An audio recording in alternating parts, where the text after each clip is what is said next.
You are born the third daughter of a nobleman whose name carries just enough weight to matter, but not enough to free you. Your mother is silent but watchful, already calculating futures you'll never choose. Your eldest sister is destined for marriage, a union of vineyards and borders. The second is spoken for by an abbey that praises her voice. You are the third, and there is no dowry left. The ledger says your soul must belong to God. They tell you early that you are different, quieter, softer, more obedient. You believe them. You memorize your Latin prayers faster than your brothers can swing a sword. You don't climb trees. You don't spit in the dirt. You keep your eyes down when the priest visits and never ask why only the boys are taught to debate scripture. Your silence is mistaken for virtue, and it becomes your sentence. The day your brother is given a small black pony, you are given a string of rosary beads carved from bone. They tell you it is beautiful. You try to believe it is. You hang it beside your bed and trace it with your fingers until your fingertips go numb. It does not bring comfort, but it teaches you the weight of stillness. At 12, you are taken to the monastery for the first time. The walls are taller than you imagined, the iron gates colder than your skin. Inside, everything is stone and echo. You inhale dust and incense and the scent of old manuscripts. You are told this is the place where your soul will be protected, where your voice will find purpose. You do not know yet that your voice will be taken. The first service is like standing inside a cathedral carved into the sky. The chanting rolls through you, ancient and impossible. Your chest tightens, not with fear, but something close to awe. You want to stay there, suspended in sound. You think, for one foolish moment, that this might not be a prison. It might be holy. You are given your first habit, white and stiff with starch. Your hair is braided and pinned beneath a veil. You stare into a polished plate of silver and see your face vanish behind fabric. You look clean. You look sacred. You also look erased. When you whisper that you are not ready, that you want to go home, your mother touches your cheek like she's comforting a child who has already disappeared. She tells you God watches all things. And then she walks away. You stay. You do not fight. You are reminded that obedience is blessed, that daughters who submit are the pillars of heaven. You want to believe there is grace in this. But even as you kneel in your new cell, hands folded, lips moving without sound, a small part of you wonders what would happen if you ran. Not in defiance, but in search of your own voice before it's too late. You wait before the sun and dress in silence, moving through corridors still wet with dew and candle smoke. The other girls avoid eye contact, their faces pale, their steps measured. No one speaks unless spoken to. You quickly learn the rhythm of survival, speak softly, kneel quickly, confess often. The prayers are long, the meals short, and the rules endless. A misstep means penance. A question means pride. Even the way you breathe is observed. The cloth belt around your waist cuts into your skin. It is supposed to remind you of humility. It also reminds you of how easily a body can bruise without anyone noticing. You walk with your head lowered, not out of reverence, but because looking up draws attention, and attention draws punishment. The silence is never complete. It is filled with the scratching of quills, the distant tolling of bells, and the soft sobbing that seeps through stone walls at night. You smile once, briefly, during chores. A girl drops a bucket and stumbles, and your lips betray you. That evening, you are summoned to stand barefoot in the chapel, arms raised, while the others file past without meeting your eyes. You are told to recite penitential psalms until your voice cracks. The lesson is simple. Joy is vanity. Vanity is sin. Sin must be burned away. They give you a new name, one belonging to a saint who died young and silent. You are no longer your father's daughter. Your birth name is erased from records, replaced by a title, Sister Agnes. From now on, you will sign no letters, own no property, speak of no past. You are not supposed to remember who you were, only who you must become. One night you try to write. Not a poem, you know better than that, but a simple thought. A sentence about the smell of earth after rain, about the way the sky looked the last time you saw home. You hide the words beneath your mattress. 2 days later, they are gone. You find a note instead, unsigned, instructing you to fast for a week and spend each night in silence. No one mentions it aloud. The message is clear. Someone cries in the dark. You never see her face, but the sound returns night after night, raw and aching, muffled by stone and shame. You press your hands to your ears. You pretend not to hear. But the sound stays with you, buried beneath your prayers, blooming quietly in your silence. You grow taller. Your hands no longer tremble when you scrub the floors, but your body begins to change in ways you cannot control. The cloth binds tighter now, digging into your chest and waist as if trying to suppress what is blooming beneath. You are told the body is a garden of temptation and every movement must be guarded. You start walking with your arms crossed, your eyes lowered, your breath shallow. Not from shame, from fear. You are separated from the other novices. given your own cell. It is called a gift, a space for deeper prayer. In truth, it is a cell of silence where your voice echoes back at you and your thoughts turn heavy. There are no mirrors, no letters, no names. You are given extra psalms to recite as if your body has committed sins your mouth has never spoken. At night, you press your fingers to your ribs until the ache drowns out the other thoughts. You whisper the same prayer again and again until the words lose meaning. You begin to believe that the less you feel, the closer you are to salvation. You hope this is what they mean by purity. You notice one of the older sisters watching you during prayer. Her gaze lingers, not cruelly, but curiously, too long to ignore. She corrects your posture, adjusts your veil, brushes your arm when passing. It is always small, always measured.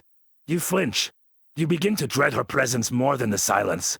You pray to disappear. Someone disappears. She was 2 cells down from yours. They say she was transferred to another house. No one says goodbye. No one asks where. Her belongings are folded, burned, replaced. Her name never spoken again. Her absence is treated like a seasonal change, inevitable, unremarkable. You learn that people can vanish here without dying. You dream of running, of cold grass under bare feet, of wind breaking through your veil.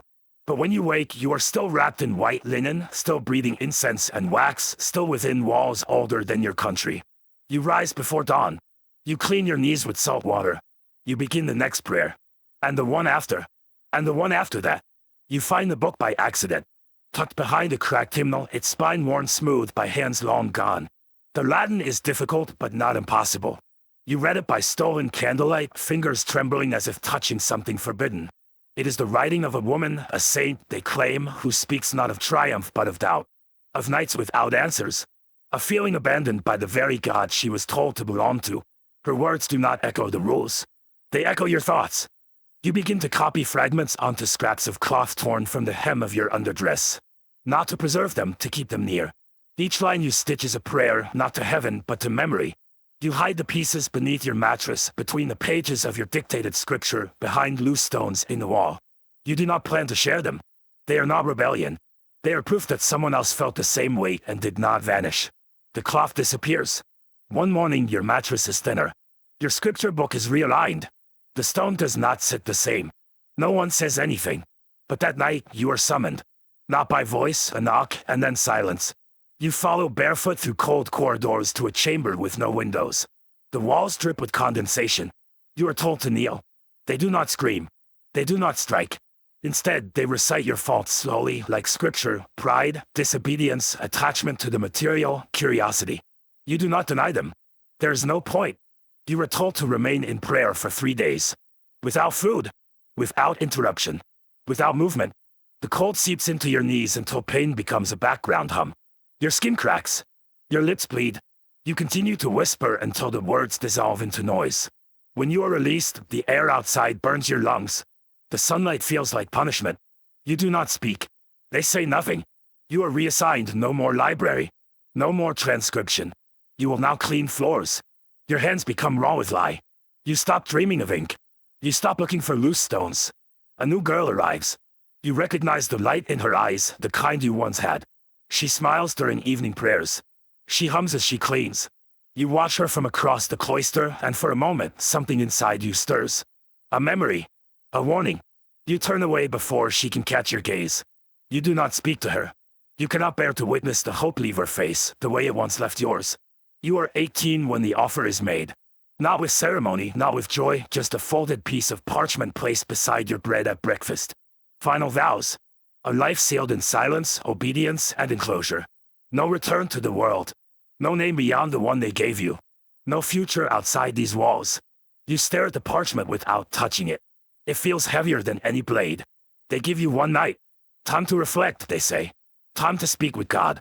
But there is no conversation, only the echo of your own breathing in the cell.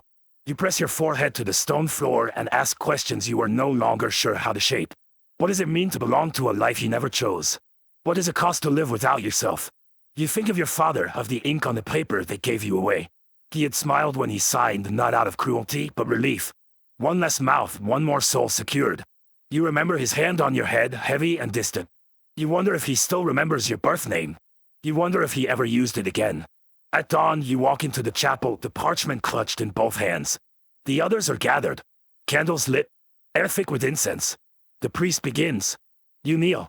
The words come like a chant practiced 100 times before. Poverty. Chastity. Obedience. Forever. The moment feels less like a beginning than a funeral, except no one is buried. Only your voice. They sing after you speak. They smile. They call you blessed. A model of devotion. A daughter of heaven. You bow your head and say nothing. Inside, you feel something crack. Not loudly.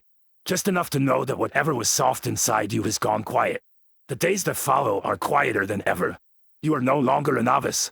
You are black now. You sit in the front row during Mass. Your face is paler. Your back straighter. You do not think anymore about escaping. Not because you've accepted your place, but because you have forgotten the shape of the door. You see the new girl again. Her posture is changing. Her eyes are learning to dull. She looks at you once, long enough to ask a question without words. You hold her gaze for a moment too long. Then you look away. You have nothing left to offer her but the silence that saved and condemned you all at once. Years pass that you no longer count them. Time in the cloister bends and folds like cloth, seasons blur, voices change, faces age without warning. You are known now. The younger ones lower their eyes when you walk by. Some fear you. Some admire you. You feel neither pride nor sorrow in this. You are simply the one who stayed. You tend the herb garden. The soil is coarse, the wind sharp, but the rhythm is yours. You know which plants numb pain, which calm the nerves, which are better left unspoken. The sisters come to you with headaches, with fevers, with trembling hands they can't explain. You give them bitter leaves and no questions. They call you wise. You don't correct them. You no longer dream in images. Only in sounds. The toll of bells. The scrape of chairs across stone. The sharp intake of breath before a punishment is announced. Sometimes you wake with tears on your face and no memory of why. You wash them away like dirt. You begin the day again. There is a manuscript they ask you to illuminate, not to write, but to decorate. You hold the quill like a memory. Your hand trembles at first, then steadies. The pages are filled with rules and sermons, but in the margins you draw leaves, curling and wild. A bird with spread wings. A woman kneeling not in obedience, but in defiance. No one notices. Or they pretend not to. One morning, a girl is sent to you for correction. She speaks too much, they say.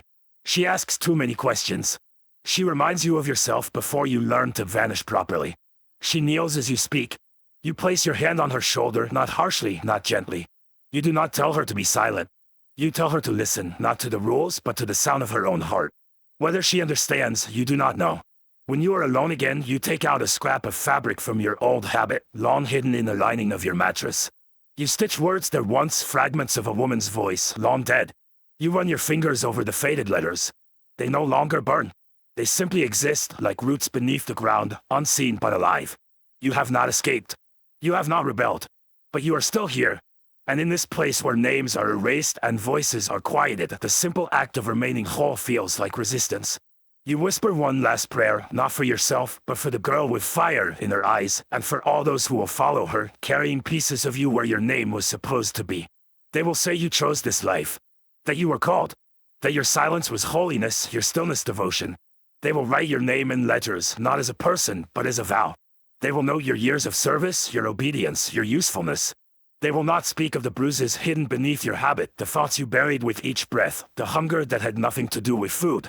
Centuries from now, scholars will study the lives of women like you. They will read letters written by bishops, not nuns. They will debate whether you are victims or saints. They will count you in footnotes. They will not hear your voice. In the 12th to 15th centuries, tens of thousands of girls across Europe were cloistered in convents before the age of 16. Most were given away by their families, not for faith, but for property, for alliances, for savings. Some died of illness. Others lived for decades within walls they never left. Their names were recorded. Their stories were not. But still, something remains.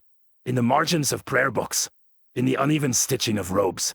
In the softened stone where someone knelt too long. In the silence between bells. If you find yourself lost in a world that tells you your purpose before you can speak it, remember this: not all resistance roars. Sometimes it is a breath held. A word remembered. A refusal to forget who you were before they renamed you. You survived a life designed to erase you. You made it to the end. And even if no one says your name, someone will carry your voice.